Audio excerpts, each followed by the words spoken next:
Bonjour à tous. Alors, avec la présentation du livre sur Mospeada, là, du coup, j'ai été un peu obligé de voir un petit peu ce que j'avais présenté sur ma chaîne en termes de maquettes, hein, et ça remonte à plusieurs années pour certaines des vidéos. Mais j'ai été assez étonné de me rendre compte que, en fait, je vous avais présenté certes le Ride Armor de Yellow avec le Blow supérieur, mais apparemment je vous ai jamais présenté donc le Ride Armor normal, celui de Stick, et puisque c'est exactement la même maquette, à quelques différences près, je me suis dit que ça pourrait être l'occasion aussi de vous présenter la version de Lay, donc Lay Type et la Stick Type, et de vous présenter ces joyeuses maquettes. Alors je vous propose de commencer par celle de Stick. Alors justement, comme je vous dis, la Stick Type, autant revenir un petit peu là-dessus. Donc Mospeada, c'est quoi? C'est la troisième génération Robotech, que peut-être vous avez vu sur la 5 en 1987. C'est une série qui, en fait, au Japon, date de 1983, et où certains des héros sont sur des motos, lesquelles peuvent devenir des armures de combat. Voilà, tout simplement. Et Stick Type, tout simplement parce que le héros s'appelle Stick, sauf que dans la version Robotech, il s'appelle Scott. Voilà, tout simplement. Voilà, vous savez tout. Maquette de Imai, 1/15e. Cette maquette là n'est pas transformable, c'est-à-dire qu'on ne peut pas passer de la moto à l'armure. Normalement je l'ai aussi, mais faudra que je vérifie ça, et puis je vous présenterai ça quand je retomberai dessus. Voilà. Mais là pour l'instant donc c'est le Ride Armor transformé, voilà. Et donc la version dessin animé, ça nous donne ça. Vous voyez, on est quand même assez loin de la très très belle illustration qu'il y a ici. Hein. Et donc, de l'autre côté, on a de la pub un peu pour d'autres versions qui existent. Donc, le Diver, l'Armo Diver au 1,72 que je vous ai déjà présenté. D'ailleurs, c'est un kit que j'ai fait il y a très très longtemps, hein, quasiment 30 ans. Le Legios, donc, mais en Armo Fighter rouge. Alors celui-là aussi je l'avais commencé, mais je ne voulais pas présenter. Et l'Armo Soldier, donc la version robot, et au 1,72 aussi, toujours de Imai. Je crois que on a des images identiques ici, sauf que là ça indique quand même que c'était à 1000 yens, ce qui n'était pas spécialement donné pour l'époque, et ça nous fait quand même dans les 10 euros.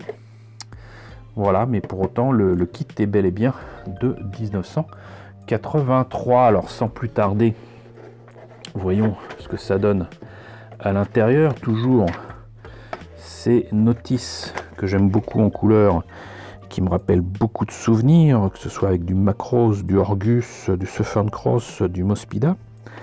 Ça, pour autant, c'était pas distribué en France. Je l'ai pas eu importé par Soclen. Mais là on voit que c'est les mêmes notices, hein. Donc là on voit les couleurs à mettre sur les pièces, et il les propose carrément sur la grappe. Pour autant, les pièces transparentes sont déjà fumées. Moi c'est ce que j'aimais beaucoup dans les kits de l'époque. Maquette à l'ancienne, donc du coup on a énormément de pièces articulées, mais pour autant il faut coller des pièces en 2 morceaux et poncer comme un malade pour effacer la ligne de jointure. Donc là on a les jambes, ensuite les bras avec les plaques d'armure avec les lance-missiles, qui sont la particularité du Ride Cycle, donc de Scott, de Stick. Et les mains par contre sont pas terribles, hein, pour avoir fait la version Blow supérieure, c'est la même chose. Ensuite on a les roues de la moto qui se mettent dans le dos, le casque avec la tête et la visière transparente qui se met dessus, des pièces à monter pour faire le buste, mais là on voyait que c'est vraiment maquette à l'ancienne ici, avec ces pièces là à faire en 2 parties. Pareil pour donc le buste, voilà, qu'on a enfin complété ici. On met les roues, la tête et même, en fait, je sais pas si c'est par un pare-brise logiquement, mais c'est une pièce transparente qui correspond à l'avant de la moto.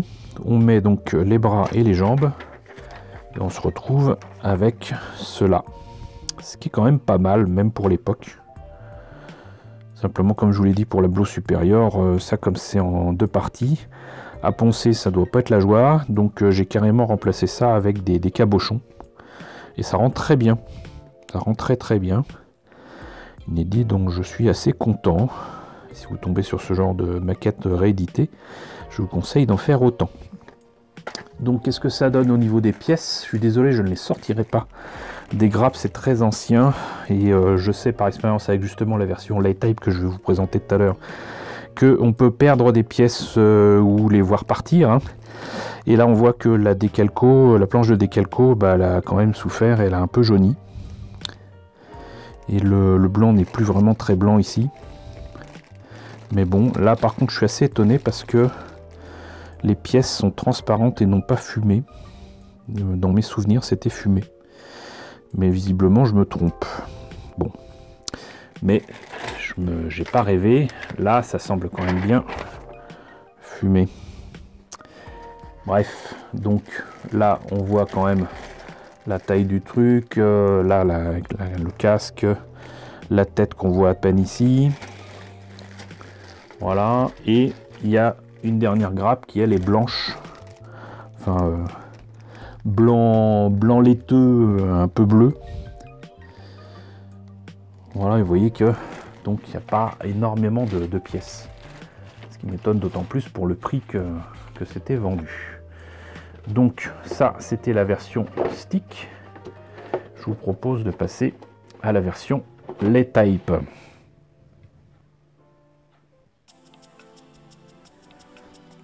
Alors je vous avoue humblement que je ne sais plus dans quelles conditions j'ai eu ces maquettes là. En tout cas c'était pas dans des magasins français. D'ailleurs j'en profite pour montrer un truc parce que je l'ai pas montré, mais donc le stick était le numéro 1, la première maquette apparemment d'email de Mospeada, et le Light Type est visiblement le 14e, donc il n'est pas arrivé immédiatement. Mais voilà, donc vous voyez que l'illustration est quand même très différente. Pour autant, la grosse différence entre les deux maquettes, c'est surtout l'arme. Donc il n'y a pas des lance-missiles sur les bras, on va dire. Là, il y a une espèce d'arme ici sur le bras droit. Et bah, évidemment, il y a les indications qui changent pour que ce soit la version de Lei. Et là, on a donc les dessins, non, c'est même pas les dessins, c'est les images du modèle terminé, monté et peint. Désolé. Et là, par contre, on a la version dessin animé. Moi, j'adore ce genre de dessin avec où on voit à l'intérieur. C'est magnifique. Et là, on a encore une image du modèle monté et peint. Et du coup, combien il était vendu? Alors ça, c'est assez étonnant. À croire que l'autre que je vous ai présenté était une réédition, mais j'en doute. Parce que là, il était quand même à 500 yens. C'est assez étonnant. C'est assez étonnant. Bah, j'ai vérifié, il n'y a pas de code barre ni d'indication de date sur l'autre maquette. Est-ce que c'est le cas ici? Non. Bon, bah écoutez, je ne sais pas. Quoi qu'il en soit, donc, à l'intérieur, qu'est-ce qu'on a? Eh ben, figurez-vous que je l'avais trouvé sur eBay. Et d'ailleurs, j'avais fait une réclamation au gars parce que bah, il disait que c'était complet et tout ça. 1, c'était pas le cas. 2, la notice n'est pas la bonne.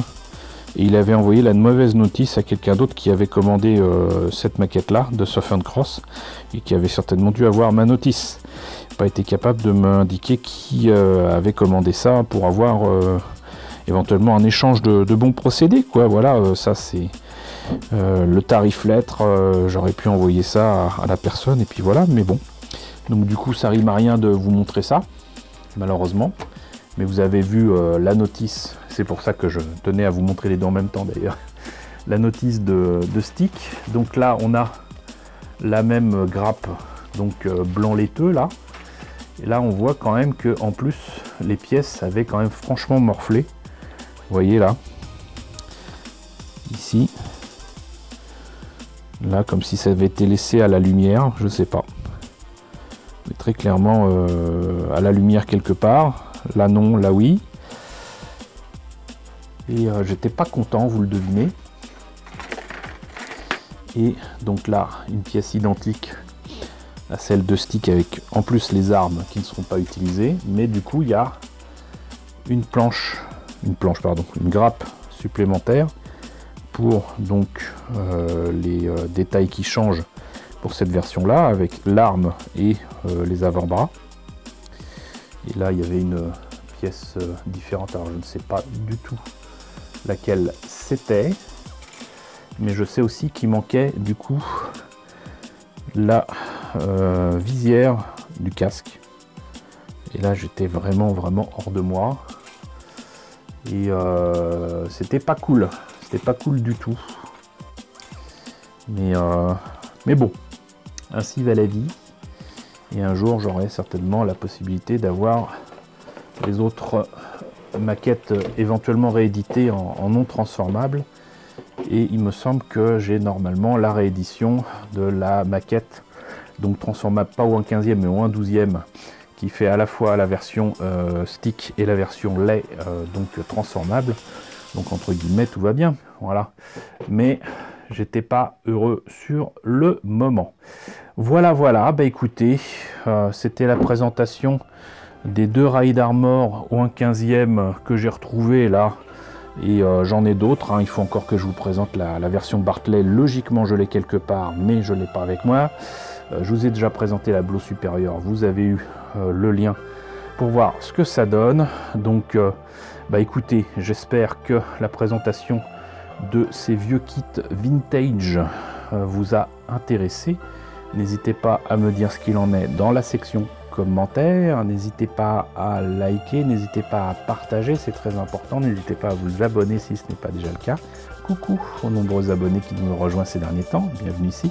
Coucou aux grands anciens qui me suivent depuis 6 ans. Merci à tous de votre fidélité, merci à tous de votre soutien sur Tipeee et sur Paypal, surtout prenez soin de vous. Je vous laisse avec la liste des contributeurs de la chaîne et je vous dis à très bientôt, je l'espère, pour la présentation de nouvelles maquettes Mauspila.